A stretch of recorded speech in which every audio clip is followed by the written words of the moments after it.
Hey everyone, welcome back to the TN Tactical Gears channel. In this video, we will demonstrate the disassembly and reassembly processes. To perform these tasks, you will need to know the location of 4 basic controls: the magazine release, trigger, slide stop lever, and the slide lock. Disassembling the Glock 19 is a simple and easy task. First, we remove the magazine and retract the slide. Then perform a safety check by pointing the gun in a safe direction and pulling the trigger. Pull the slide back slightly and move the slide lock down on both sides. This will allow you to move the slide forward. This is the guide rod.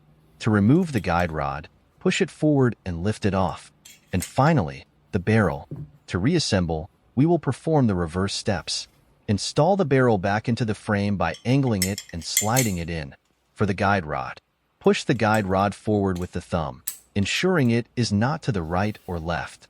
Now, align the slide with the frame about 1/3 of the way back, and it should go on relatively smoothly.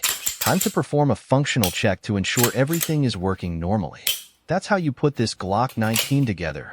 Don't forget to like and subscribe. Thank you.